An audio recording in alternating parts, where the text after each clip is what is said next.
Great to see everybody. Welcome to DataStax Dev Streams episode 4. I guess that would make this the new hope episode of DataStax Dev Streams for all you Star Wars nerds out there.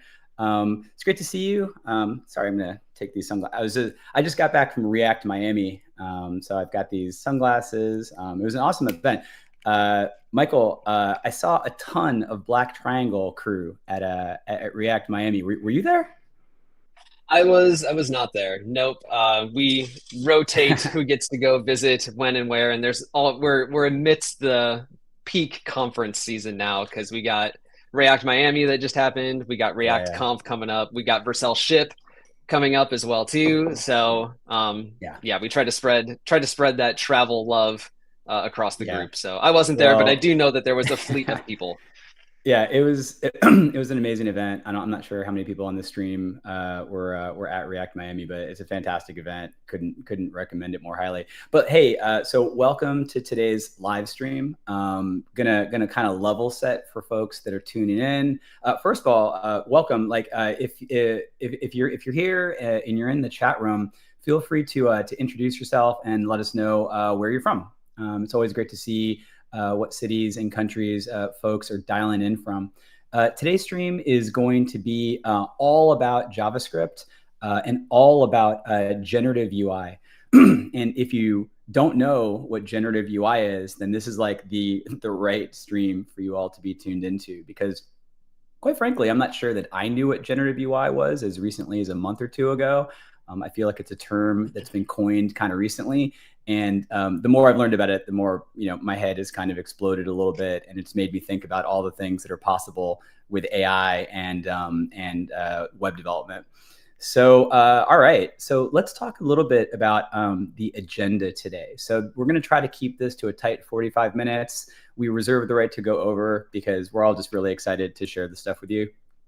But we're gonna start off with some introductions. Myself, Michael, and Alex are gonna introduce ourselves, and then we're gonna dive straight in to Michael, who's gonna talk about the Vercel AI SDK and a bunch of other cool stuff that Vercel is building to help developers more easily build amazing AI applications.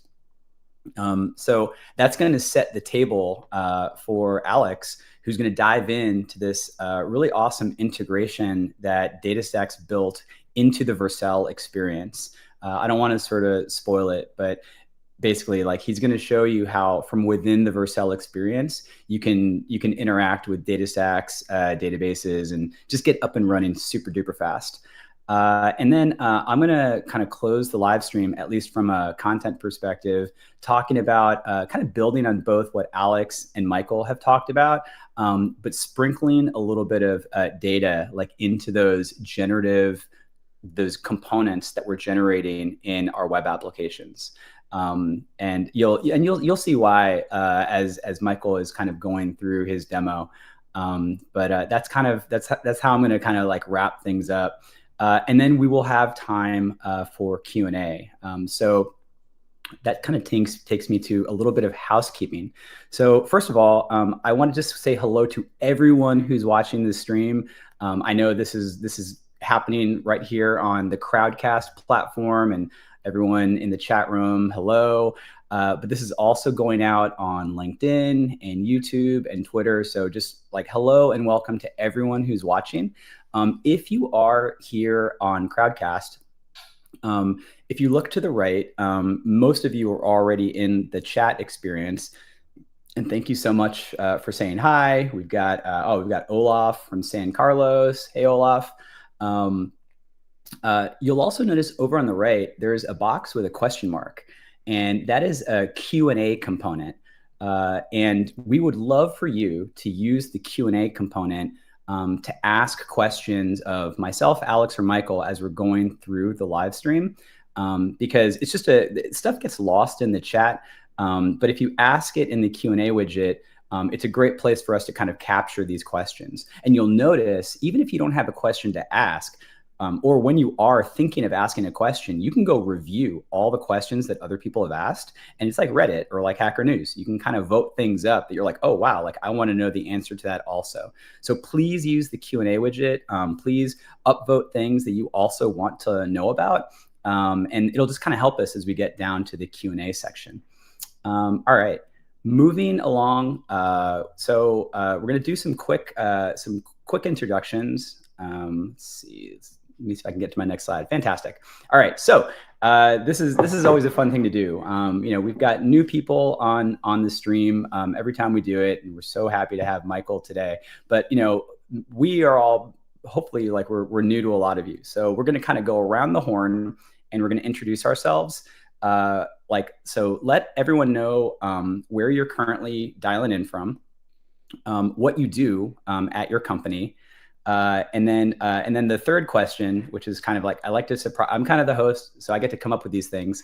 It's a surprise question. I want you to tell everyone like one of your favorite vacation locations. And this is on my mind because like I just got back from this React conference in Miami. And so I'm kind of in a little bit of a vacation state of mind. I'm going to let Michael and Alex think about this.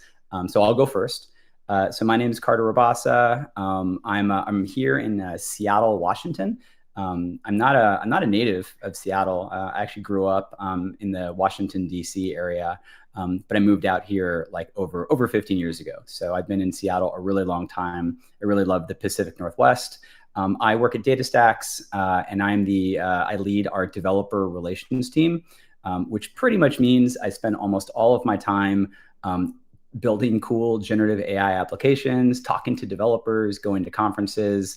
It's truly just one of the best jobs that you can have. All right, so I'm going to go eeny, meeny, miny. Alex, why don't you go next? And I missed your fun question, Carter. Favorite vacation, like favorite or one of your favorite vacation spots. Oh, okay, no, cool. wait. And I'm sorry, I didn't answer the question. And you missed your answer also. You're right. Hold on. So like, I'll go. So look, I just got back from Miami. Miami's awesome. Love it. But if I had to recommend one place for people to check out that I was surprised at how awesome it was, Iceland. My wife and I went to Iceland like maybe, I forget, like 18 months ago or something. And it's just spectacular. Like it's big enough that there's a lot of cool stuff to see. It's small enough that you can literally drive around the whole thing. It's volcanic. I mean, like in fact, there's actually, unfortunately, there's an eruption happening right now. But when there aren't eruptions, it's just an amazing, beautiful place with these, with all this like geothermal, hot springs, fabulous like Nordic culture. So, and if you happen to live in Seattle, there's a direct flight. So Iceland is my answer. Thank you, Alex. And now I'll turn it over to you. Cool. I'm Alex, also based in Seattle. Also grew up in the DC area, and I lead our developer ecosystem team. I'm so working on awesome integrations like the one with Vercel that we will demo in a little bit. And my favorite fun vacation spot, I'd say, did a fun ski trip to Park City, Utah this winter. Park City, nice. And I'll hand it off to you, Michael. Hi, my name is Michael Novotny. I lead our DevRel organization inside of Vercel as well. And a lot of the same activities that Carter mentioned as well too. Lots of community involvement and engagement, just speaking with other engineers, talking with them, figuring out what they're trying to build and how we can help assist in that. So yeah, it's great. I love the community aspect. I love the building aspect. I love how it all comes together because we're all trying to make really cool stuff. Favorite vacation? I am not, oh, sorry. Where am I based? Where am I lived? I live in Des Moines, Iowa. So it's a super popular destination for many people to come and see. I'm born, raised, educated here in Iowa. So like I've got a really small box. I'm not super well traveled either. But I have, prior to kids, when my wife and I were first married, we did go to Maui, and that was a very awesome experience. Maui's amazing. It's super fun. It is so amazing. Yeah, highlight. I've been to Maui. I +1 Maui. It's fantastic. definitely, it's like it's probably the best. I think it's the best Hawaiian island because it's bigger than Kauai, so it kind of has more stuff to do and more stuff to, and it has like, you know, like grocery stores. But it's like smaller than the Big Island, so you still kind of feel like you're in a tropical wild place compared to the Big Island. So I highly recommend it. All right, I think people have gotten to know us, but before we dive into the code, we are running a raffle. I recently bought one of these Fujifilm instant cameras, and these things are absolutely amazing. In fact, I'm going to take a selfie right now with all of you. So just go ahead and smile. Awesome. And while Michael is talking, I'm going to print this photo on this camera. If you want to win this camera by the end of this stream, all you need to do is scan that QR code or go to that URL and enter our raffle.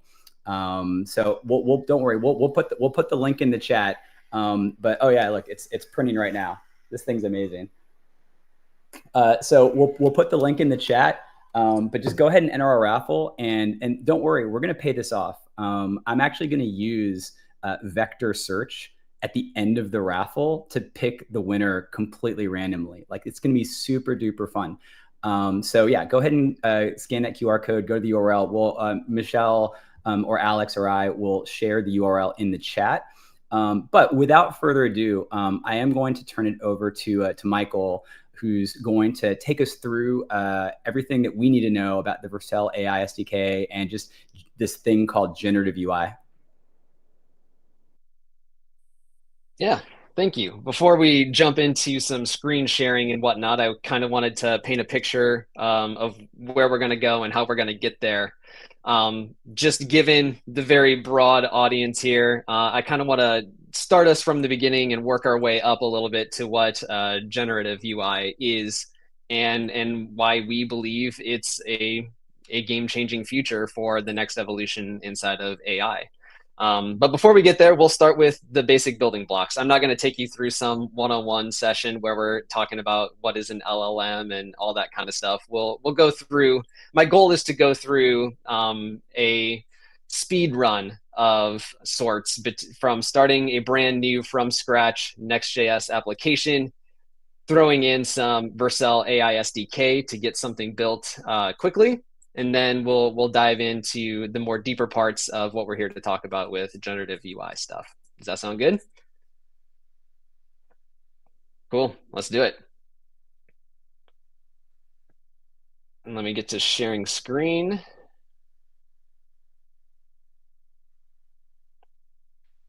Cool. So we should have a little bit of inception here with the stream. And I'm going to go to my code editor here. I'm going to start off just with building a brand new Next.js application. So we're going to do npx create next app.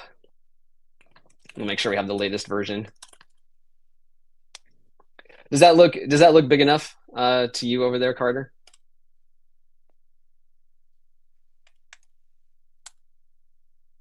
Just a couple clicks bigger, Michael. Sure. Yeah, that's awesome. That? Thanks. Yep. Cool. So I'm just going to select all the defaults here for creating a new Next app, and we'll let it do its thing.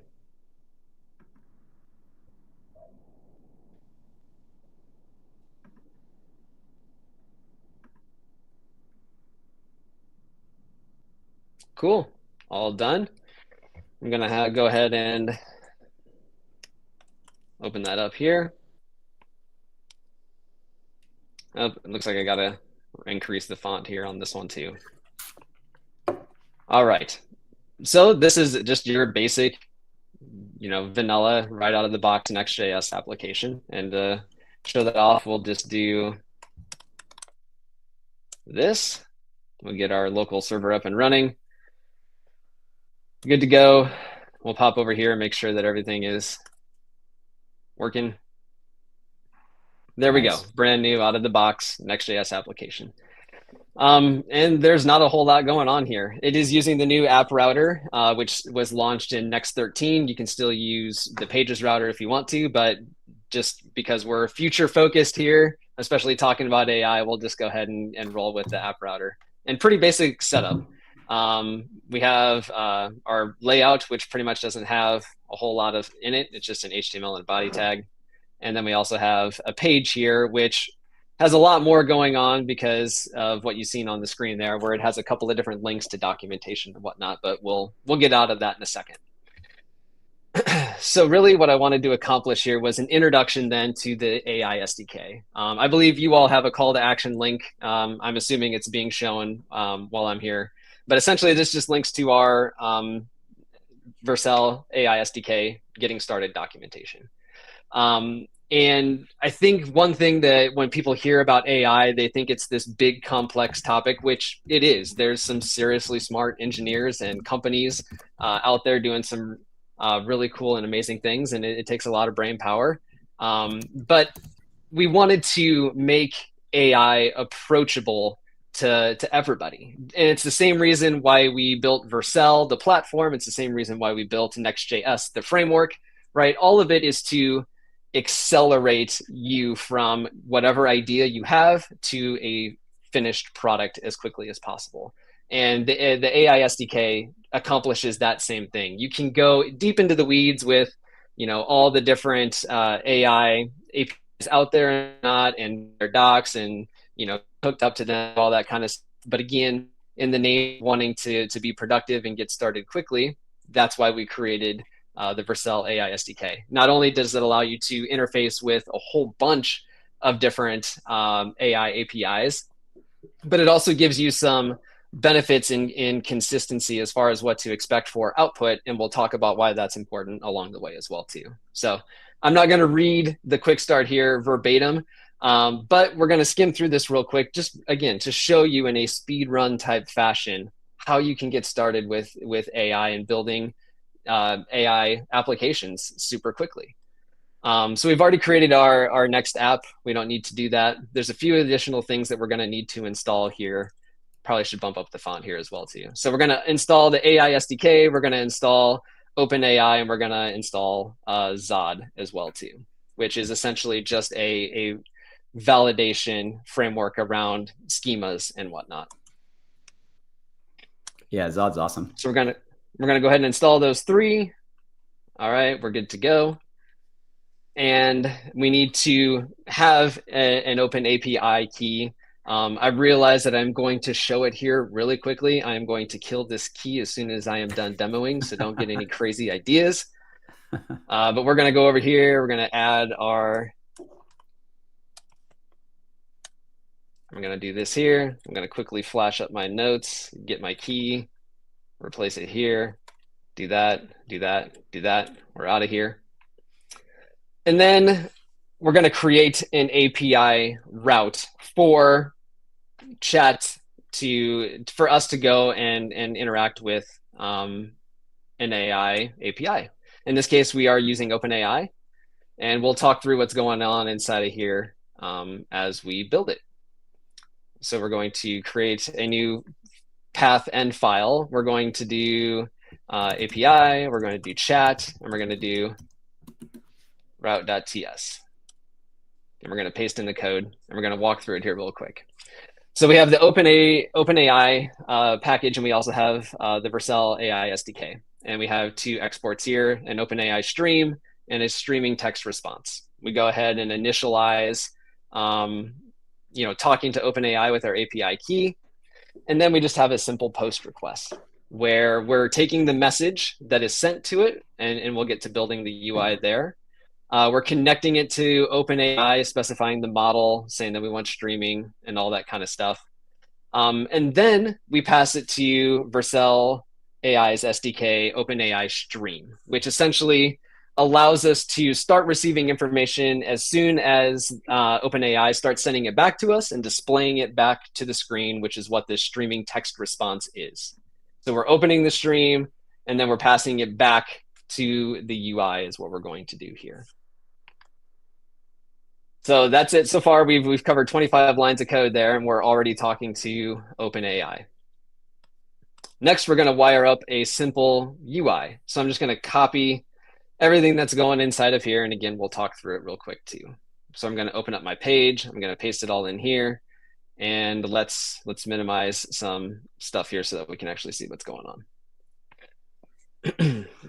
So it's just a React component. And again, we're importing the React side now of Vercel's AI SDK, and we're doing a use chat. So it's just a hook that essentially gives us access then to these four things. It's an array of messages. So as we interact back and forth with an AI, we're essentially keeping track of where we are, the things that we have asked and the responses that we have gotten back. Input is essentially just the current value of the input that we're submitting here. Handling the change input, again, think of it just like a use state type of hook, but it's baked into the use chat. And then we have a submit handler, which is then going to automatically talk to this predetermined route. Now you can set up options here inside of use chat to make it use something that's not the default, but by default, it does look for API/chat/route as the actual endpoint, which is why you don't see anything specified here. It just is magically talking to it behind the scenes. So if we go back now to our application, actually, I'm going to do one other thing just because it looks a little gnarly. I'm going to get rid of the gradient that's happening in the background here because otherwise it's gonna look funky. So we'll do that. And now we'll go back to our application. And so here we are. We have our UI, which is simply just an input, and it should all be hooked up to OpenAI. So we're going to go ahead and ask, what is DataStax? Oh, man. Let's see. Hey! There you go. Nice. Not too bad. And again, because we're keeping track of the queue of messages, we can keep asking things back and forth. What is Vercel? And we should get a reply there. And you can see it gives you a typing-esque, type of look. That's the streaming that's happening, right? So as it gets pieces of the response back from OpenAI, it is adding that onto the existing message in a stream, which is super powerful because it actually gives you instant feedback, right? You're not having to wait for the entirety of the message to be built by AI, and then you have a big loading indicator that waits forever. It's actually streaming it back to your client for you. So that was the super duper speed run of just getting hooked up with OpenAI. Now, what I wanted to start calling out here a little bit is what I would say is a term that we're starting to coin, which is model portability. And what I mean by that is so one, it's super helpful that no matter what API you're working with, when you're wrapping things with the Vercel AI SDK, we can change what we're talking to in the background, whether that's a completely different service or a different type of model, and our UI doesn't have to change. Barely anything is even going to need to change inside of our route handler as well too. So for example, here you can see that we were starting with GPT 3.5 Turbo, right? So I mean, I can literally with one line of code replace this with GPT-4, hit save. I'll come back to our application and we'll start all over. What is DataStax? And you should see a slightly different answer because we're actually talking to a different model here. But we didn't have to change anything else. GPT-4 is way chattier, by the way. But we didn't have to change anything else. We didn't have to change anything about our UI. We just simply specified a different model using the same API provider in OpenAI, and that's it. Now, going even further than that, it does take a little bit more work, but the whole idea behind this model portability is, say something new comes out, right? Like Facebook announced Llama 3. What was it, last week or the week before? Time kind of blurs together. But think of, oh my gosh, well, I've deeply written, an integration into OpenAI. I want to now experiment with Llama 3. I guess I got to go build a whole new API or whatever. You wouldn't have to go through nearly the amount of rework here. You could just import from Llama's package. You could just specify a different model, but hooked up to the Vercel AI SDK, you're going to get the same responses back. And that's what we're providing through the SDK is kind of this predictability, right? You can interchange things behind the scenes in the back end, and you still interact with things on the front end in the exact same way. Meaning that you can experiment, depending on what kind of application you're building, you could have like almost a model explorer, right? Like we have with our own playground. If you go to sdk.vercel.ai, you can mess with different models in real time. And again, you could build something in that way, or you could even just decide to change services completely. It provides that level of flexibility. And speaking furthermore to that, I'm going to quickly just mention here that, and this is hobby, this isn't anything that is extra or, you know, that you have to have a pro account for or anything. This is just my personal hobby account here on Vercel. And we now have this AI integrations tab as a part of that as well too. And you can see that we offer all kinds of different models here inside of Vercel, the platform. And you can even filter down between, you know, what is just chat back and forth, what can you do image manipulation with, what can generate code, audio, you know, all those kinds of things. But rather than having to go and like sign up accounts at all these other, you know, different AI providers, figure out how to hook them all up, we've really brought that integration into the Vercel ecosystem here. So if we did want to check out something like Llama, right, we could hit explore here, and that'll take us to this, you know, essentially the play page or the playground page of Llama. And you can test it out right here. I mean, it's not like a free for all. There's a limited number of generations because, you know, AI does cost money, but we can type what is DataStax in here too. And we can go down and we can run this. And so we can see what Llama produces in real time messing around here. And we're like, okay, I like this version better than what we have as well too. How about I add this model to my account? And you can use Llama through different providers. You can set them all up here. You know, I can go to my replicate integration here, and here's everything that you need to get started. It's already hooked you up with your token. You don't have to go and create an API token and sign up for a replicate account. It walks you through that entire process. It gives you what needs to change, and you can notice what is actually changing in here compared to what we had in our other application as well too, right? Like, hey, you're just specifying that you're using replicate now instead of OpenAI, and you're passing in the API key there. But notice how much of this looks really the same, right? And then you're doing the exact same thing. You're passing it to the AI SDK's replicate stream, and then you're returning that stream to a text response, and nothing needs to change about your UI. It's all the same. Dude, this is awesome. All right, how we doing? We good so far, Carter? We're awesome. Yeah. Okay, I mean, so I want to then transition then to the generative UI part side of this, right? Because I think it's pretty easy to grasp your mind around, you know, the chat side, which is super cool. We saw how easy it was to get up and running and get started with that kind of stuff. But now we're moving into, you know, a new era of interactive AI. And that's where really this generative UI has come into play as far as like terminology is concerned. And so rather than just text back and forth, we're essentially creating the core pieces, so to speak, inside of the Vercel AI SDK in order for you to return things back besides text, which actually have better visual representations or even interactive representations. So if we just walk through this a little bit here as well too, like you could ask it about, you know, if you're hooked up to one of those image services that we looked at the integration just a little bit ago, and you start asking for like paintings, you could actually visually show the paintings that are returned. You could actually, you know, build out a small calendar component to show upcoming events if you were hooked up to a service that allowed that kind of stuff. And this is all done through two new concepts that we introduced in the latest version 3 of the Vercel AI SDK. And it's this AI state and this UI state.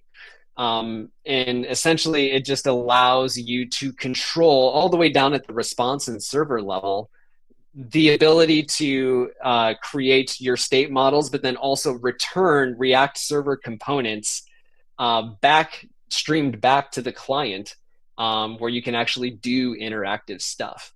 So we're going to go through and we'll do a speed run here, and then I'll show you a more finished or more complete product. And then that will allow us then to transition into what Alex is going to show off here. So we've already installed most of these things already. We already are hooked up to the Vercel AI SDK and OpenAI stuff. We already have our environment variable. So let's just get into the meat here. So I'm going to copy all this code, and I'm going to go back to our editor here, and we're going to talk through this. So we're going to create an action TSX file now. And an action is a server action, which is where that comes from, that terminology. And so this is all stuff that's happening down on the server side of things. So we'll walk through this real quick. Again, establishing an OpenAI instance. We create a little dummy spinner component here, which is just a loader component. And we're going to create the beginnings of an interactive. And again, and I'll show you a more complete version of this, but we're essentially going to pretend that we're interacting with getting flight information. And you can, mentally journey to where you could go with this. You could choose your seats, you could pick your upgrades, you could do all that kind of stuff with interacting with an AI. But we're returning a basic flight card here where we have like your number, where you're departing from, where you're going to. And then we're kind of creating a fake API here. This would actually be like a external API that you could interact with here, but we'll create a fake one here real quick. And so here's our actual action. Again, this is a server action using Next App Router terminology. We're essentially going to get the UI state, and we're going to kind of merge and update with it. And we're going to then turn around and render not just text that we're being returned from an AI stream or an AI API client. We're actually going to do some complex manipulation of data, and we're actually going to return a React server component. So what we're going to do is we're going to interact with OpenAI using ChatGPT 4, and once we get the text back, we're going to do whatever we want to do based upon the information we're getting, and we're going to return a React component that is streamed back to the client. So we're going to show flight information, which we showed the component that it's going to return earlier. It's going to have a loading spinner, and which is really just loading text, which will probably happen quickly enough that it probably won't even be seen. And we're going to return that flight card component, right, based upon the information that we got from an external API. And that down here is really just our schemas and our models to make sure that everything is type safe.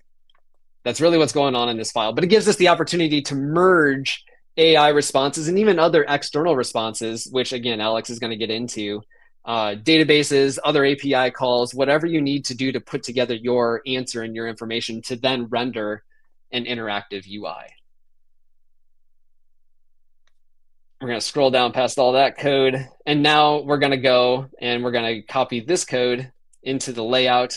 And there's not much that's happening here, but let's talk through it real quick. Essentially, all we're doing is we're wrapping it in that AI action that we created there so that we have access to the streamed response. And then down here, we're going to take all this code and put it into the page component, rewriting what we had just built. And we'll walk through this one real quick as well too. We're controlling our own input state at this point, and now we're hooked up to the two new hooks that we talked about, right? The UI state and the use of actions.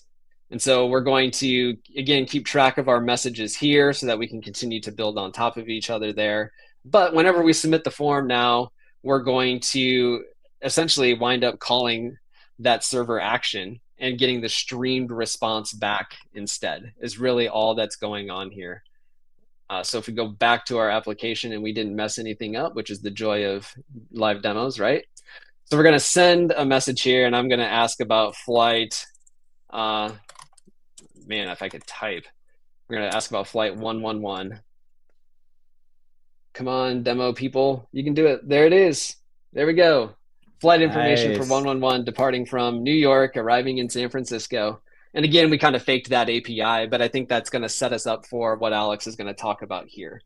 But really what we're that was a super basic example. And again, this can go so many different places. I think Alex is going to go and talk about the stock thing, if I remember correctly. But think of all the UIs you could build with this, right? Like you could return real-time information about, different altcoins, meme coins, and whatnot as well too. So there's a lot of power that you can build into these React server components that allow interaction and even just better visual experiences than having to interact with that text-based chat that we're all used to.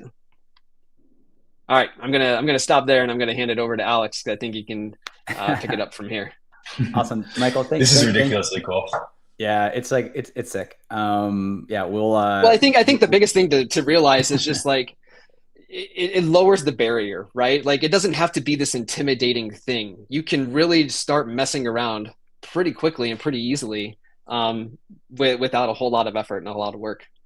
Yeah, no, it's awesome. And I'll just echo Michael's point, right? I mean, I think the work that they're doing is democratizing this kind of technology and these kinds of experiences to everybody. I mean, if you were like a large engineering company with like a large, engineering workforce and incredibly talented front-end engineers, sure, you could have built everything that you saw, right?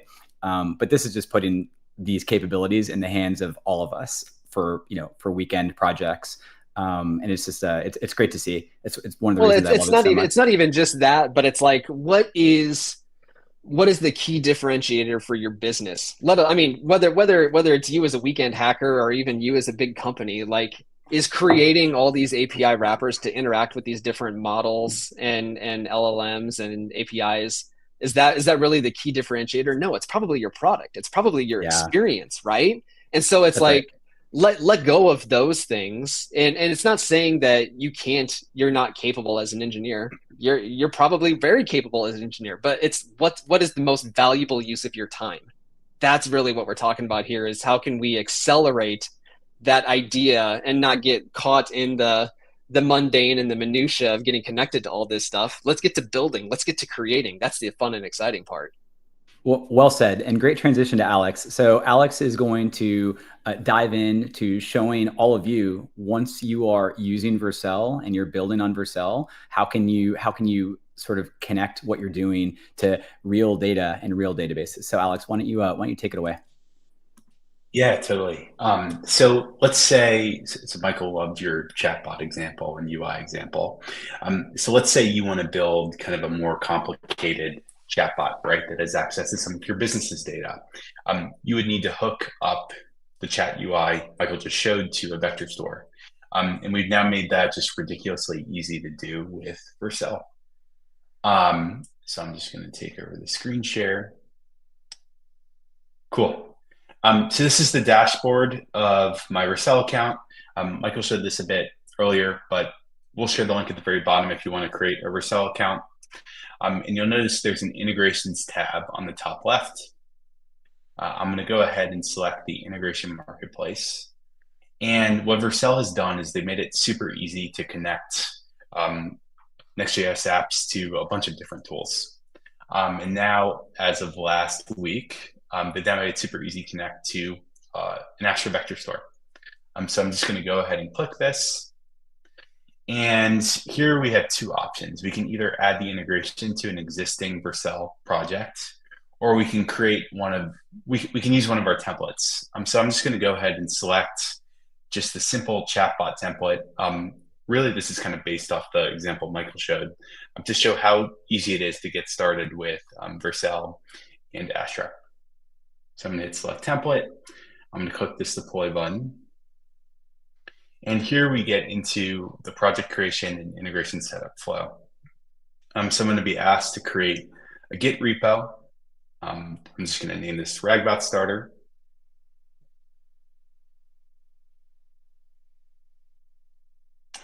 And then here's where it gets super interesting. So Vercel has just made it ridiculously easy to hook up external tools to your Vercel project. So I'm just going to click add to connect Astra to my Vercel account. And I'm going to sign in to my account. Cool.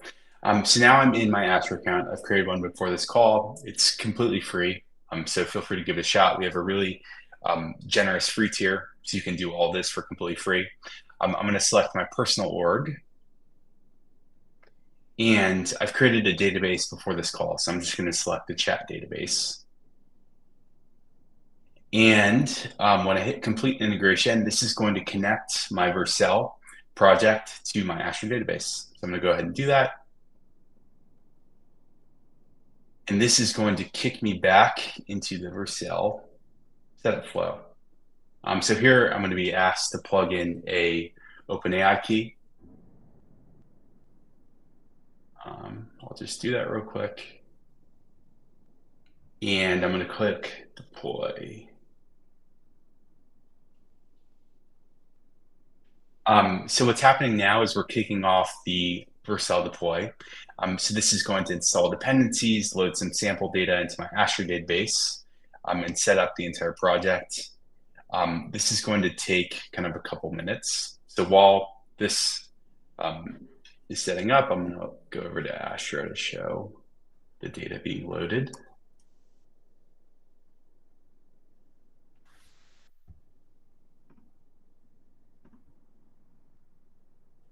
Just one more second and we'll start seeing some data. So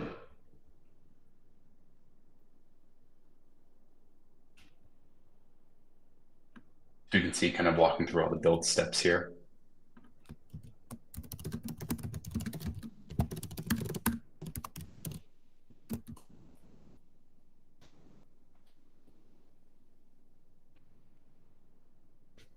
Cool. And we can see the data starting to be loaded. So we have collections here. If I refresh, I'll start seeing rows being inserted.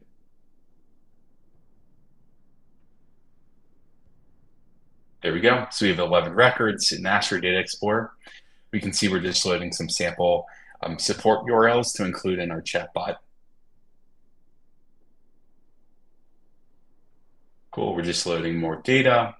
And Alex, to be clear, like the deployment of the app to Next is like almost instantaneous. Like what's happening here is mostly just the data being loaded, right? Oh, exactly. Yeah. So a bunch of things are happening. The app's being built. We're setting up all the environment variables. We're loading all the data. So the next deploy is the fast part. It takes a little bit of time to load all the data and set up all the collections. It looks like it's complete now. Cool. And if I go back to Vercel, we've successfully deployed a sample chatbot using the tech that Michael just displayed, connected to Astra on this live stream. So here's kind of the chatbot I can play around with. Wow. And what's especially cool, so now I'm just going to click into the project I just created. I'm going to click to the environment variables. So you can see we've set up all your database credits, right? So super easy to use Astra in just a couple clicks. Carter, I think I'll hand it back over to you. Yeah, that was awesome. I know the folks at DataStax who worked on this integration were just incredibly excited about it because it makes it like so brain dead easy to eat. I mean, I think Alex, you wired it up to a database you already had created, but there's also an option to create a database from scratch, right? So just I think for folks that are building on Vercel and have already started working on their projects, it's just adding a database is just so easy to do. So thanks for sharing that. I'm going to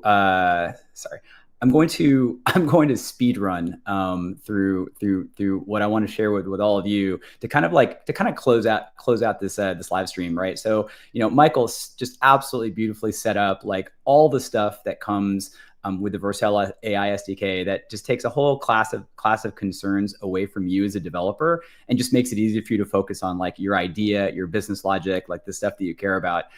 Alex showed you how with just like a couple clicks, you can wire up that project to a vector store. And what I'm going to show you right now is how you can start injecting actual data from a database into these UIs that are being generated. So I'm going to go ahead and share my screen, and we are going to dive into this quickly. All right, so share screen. to share the whole screen. I trust you folks. All right. So I'm sharing my screen. I have this is basically a the Vercel AI SDK, sort of one of the default version of it, right? And I have this running locally on my laptop. And this is what you get out of the box, or at least this is what you got out of the box a couple weeks ago when I worked on this. Vercel likes to move fast. So the design of this page has changed a little bit, but it's ultimately the same thing. So I'm going to go ahead and make it a little bigger so people can see. But right now, out of the box, I can, this is an example of generative UI in the context of like asking questions about stock data. So I can go ahead and ask the question, what is the price of Microsoft, right?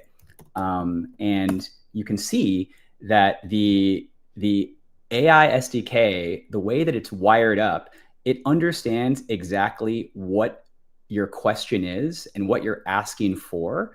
And it knows how to select the appropriate React component to render the answer to your question. And this is just absolutely beautiful and amazing. And it's illustrative of like other UI components and like other experiences that you can create. However, the problem with it, if you have the stocks app open on your iPhone, the problem is that the data is wrong, right? Right now, Microsoft is trading at $409.47.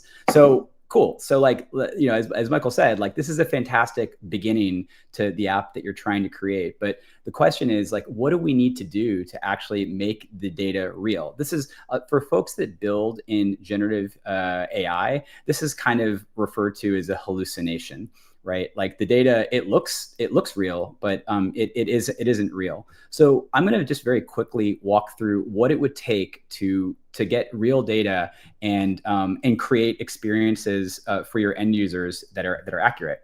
So the first thing I'm going to do is I'm going to use the Astra DB TypeScript client, and I'm going to import that into my project. The next thing I'm going to do is just like initializing, any kind of API, including, OpenAI and any API you've ever worked with.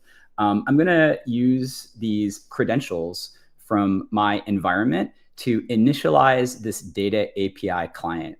So Astra DB is a NoSQL and vector database. As Alex mentioned, it's completely free for developers to sign up and get started with. And on top of this NoSQL and vector database is a data API that developers use to interact. And this data API is a RESTful API. And we have TypeScript, Python, and Java clients that you can use to interact with the API. So I'm going to go ahead and create a client right here. And I'm going to get a handle to a particular database. And I can actually show you what that database looks like. So going back over to Astra, I can click on this Vercel integration demo, and I'll make the screen a little bit bigger. But this is the database I'm hooking into. And you can see here, I have loaded actual stock price information into my database. And you can imagine in a real world situation, you could store this data and you could update it as regularly as you want in order to keep the data up to date. And in fact, like there might be APIs that you could work with to fetch this data, but storing it in a database is just a fantastic way to cache that data and minimize the number of API calls that you're making. So going back to my code, great. So we're getting a handle to this database. And I'm going to very, very quickly walk through a couple basic things that are happening. So I'm going to scroll down to where we are prompting OpenAI. So right here, where you can see we're using GPT 3.5 Turbo. And this is our system prompt. I'm going to go ahead and get this out of the way so you can see this. So this is where we're telling the LLM what kind of bot it is and how it should behave.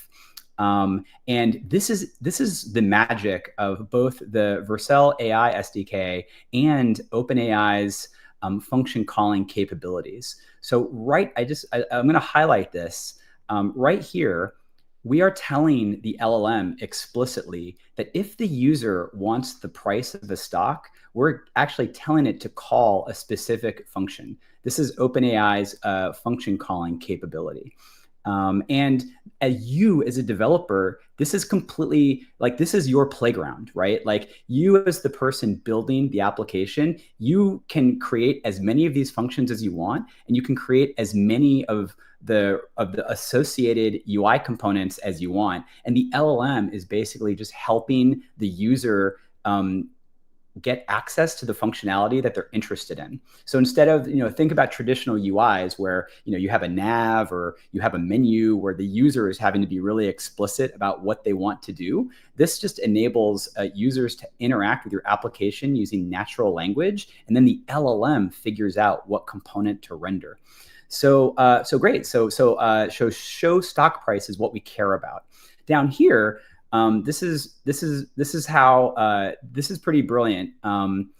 We have defined show stock price, but we also tell the LLM really specifically like what this function does. And in addition to a description, we specifically tell the LLM what kind of data is required to invoke this component, right? So here we're telling it very explicitly that the LLM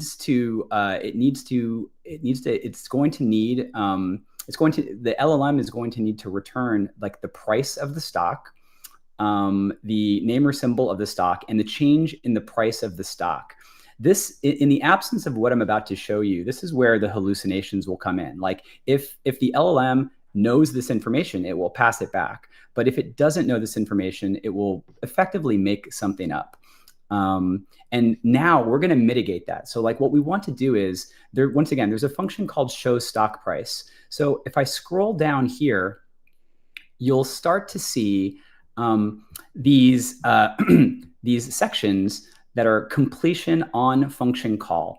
So once the LLM knows what function the user wants to invoke, this is where you actually define like what the behavior of those functions in your code. So we're going to go down here, and remember, we're looking for a function that's called show stock price. And here we are. So completion on function call, show stock price. This is exactly where we need to make the change to go from the hallucinated data that the LLM is returning to actual data from our database. So I'm going to go ahead and uncomment these lines, and I'll explain them. So right now, we're going to use our client to our database to retrieve a handle to a particular collection. If I go back to Astra DB, you can, within a single database, you can create these things called collections. And you can see that I have this collection called stocks. So I'm going to get a handle to that collection. The next thing we're going to do is, we know what symbol the user has asked for. So we're going to look up the associated document in that collection. And then once we get it back, we're going to set the price. We're going to override the price that the LLM returned with the actual price from our database. So I'm going to go ahead and save this and go back to the demo. And I am going to hope that this worked. So let's cross our fingers and see what the price of MSFT is. Awesome. All right, fantastic. So it came back. So I loaded the price of Microsoft based on today's open into my database at 409.56. And I can very, very, very quickly prove that this is indeed what is happening. So I'm going to use our Data Explorer to look up this document. And here it is. And sure enough, if I expand this document, you can go down to the current price, and it is 409.56. So that is it. Like, all we needed, this is all we needed to do to retrieve real information from a database and use it to inflate or to initialize the generative, the UI component that our LLM is telling us we need to use to satisfy the user's request. So yeah, so I'm going to go ahead and stop sharing for just a second and kind of come back to my friends, Alex and Michael. So I went through that as fast as I possibly could. I know that we're running short on time. So I'm going to very quickly share my screen again one more time so we can pick a winner for the raffle. But before we do that, I need your help. So everyone in the chat, I want you to please quickly tell me what your favorite color is. And this will be explained in just a second. So go ahead and shout out colors in the chat. And I'm just going to pick a random one that people provide. And anyone who, and Alex and Michael, you're more, oh, okay, purple. All right, I got purple. All right, I want you to shout out the city that you're currently from right now. We're getting a lot of colors are flying in, but I'm gonna wait for the first person. Okay, boom. So we got. I'm gonna do Irvine. Irvine. Okay, and the last thing is I want you to either write JavaScript or TypeScript depending on what your preference is. So I've got purple Irvine, and I'm looking for either a JavaScript or a TypeScript. Let's see. I'm not gonna do you, Alex. I'm gonna wait for someone else. All right, TypeScript. I'm gonna go with TypeScript. All right. So I know folks are probably wondering, Carter, why are you doing this? This is insane. What does this have to do with raffles? I'm going to do this really, really fast, and I hope you all think it's fun. So I'm going to go back and share my screen again. All right. So my screen is being shared. I'm going to switch over to the app that I built on Next, by the way, and deployed on Vercel for the raffle. And I've got a script called winner.mjs that I'm going to use to create a effectively randomized vector embedding. And look, it's random. You all just gave me a bunch of information that I couldn't have predicted, right? So scripts winner.mjs, and I'm going to enter in these values. So purple, Irvine, California, and TypeScript. And what this is going to do is this is going to use OpenAI and this particular embedding model to create a random vector. And there we go. There's my random vector. There is no way that any of you could have gamed the system for this raffle. I feel pretty confident about that. So Carter, what are you going to do with the raffle? No problem. I'm going to show you that right now. So going back to Astra, I showed you how you can use Astra to view data in your database, but you can also do something really awesome called vector search. So I'm going to show you exactly how that works. So we're going to go to the Vercel livestream raffle, and we're going to go to the data explorer, and all of the people who entered the raffle are documents in my vector store.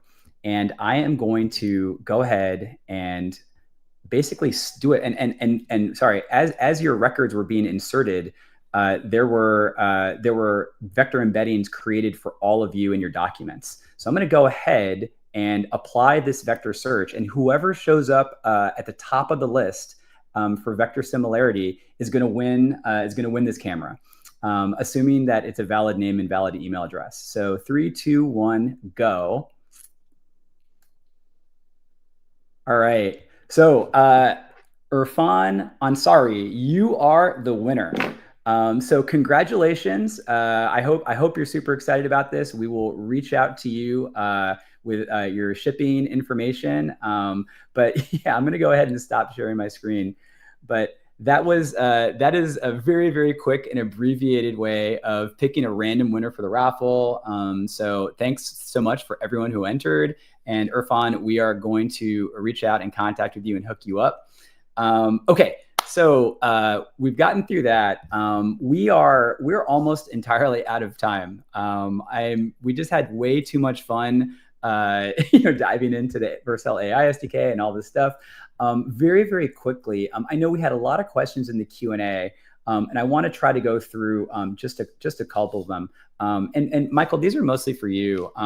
Just very quickly, is the Vercel AI SDK something that like Python developers can use? Because I know that Vercel, that you can deploy some Python apps to Vercel. Like, is that something that exists or is in the works? It's definitely things that we're discussing right now. Obviously, you know that Vercel and Next.js obviously embraces React, and that's kind of like our first stop on the bus as well. But yeah.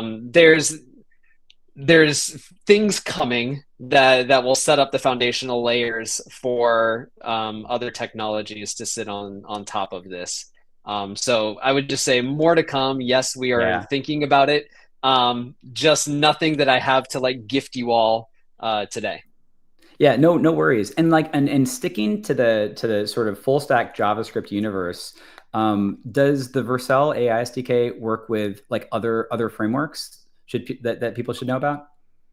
Yeah, I mean, so again, there's nothing special that's really happening that is like Next.js specific, right? Like you can use the AI SDK to in other JavaScript technologies, you know, even Svelte as well too. I know we have some examples out there that are using some AI SDK as well. But when you're talking about like the generative UI type stuff, again, that's kind of the foundational layers there is React Server components. So you would have to be Yeah. using something that understands React Server components.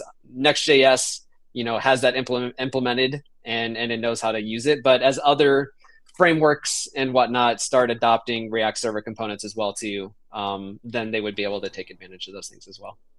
Okay, that's awesome, man. And I think there were several questions about like what, it's just cost. Like I mean, based on like what you showed, is this sort of free is there sort of there's a free tier that developers can use like on Vercel to do everything that you showed off, right? Yeah, especially when I try to do demos and even talk through things here as well too. I want to stay out of enterprise accounts and out of pro accounts. Like I want to show something that everybody can do and take advantage of. And so this is a great question because we need to peel back a couple of different layers here, right? Like all the things that I was showing you, as far as like in the code editor is obviously all free, right? Like Next.js is free.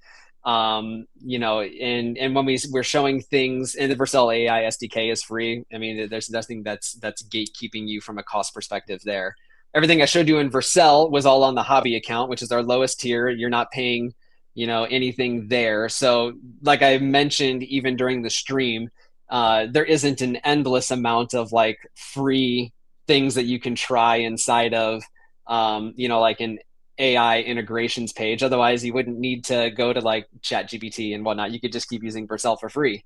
So there's a limited number there. Usually it's like around 10 tries or so that give you enough of an indication of, hey, this is a tool I'm interested in and I would like to integrate with.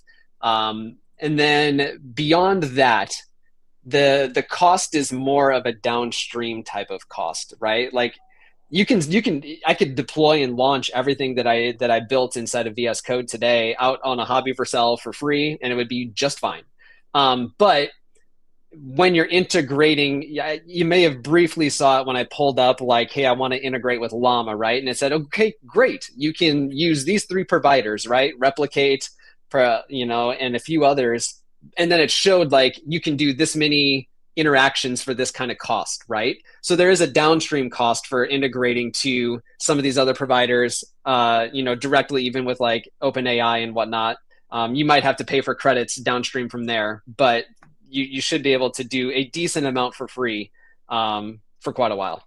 Yeah, no, it sounds awesome. I just want to, for sure. Like, I mean, building these applications generally requires stitching together a lot of different services. So I think all the developers out there kind of generally understand that. And then it's just a question of like, hey, of these services that you're stitching together, which ones are free, which ones require payment. And also, speaking in terms of like these embedding models and these LLMs, like there's definitely an opportunity for developers to use like open source models and see what's out there. And Hugging Face is a fantastic resource for doing that. So yeah, Hugging Face is available inside of Vercel as well too. So there you go. Yeah, awesome. Yeah, fantastic. So look, we're over time. This is just so much fun, Michael. I just wanted to thank you so much for joining us. We've been looking forward to the stream for a while. I hope that everyone enjoyed it and learned something. People have asked repeatedly, is this session being recorded? Yes, it's being recorded. It's going to be posted to YouTube. It's going to be available here on Crowdcast.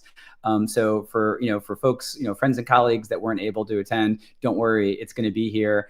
So just once again, thanks so much for coming. Everyone who's watching, thanks so much for tuning in. We're gonna keep doing these things. They're just too much fun. And we will see you all next time for the next stream. So take care, folks. Bye-bye.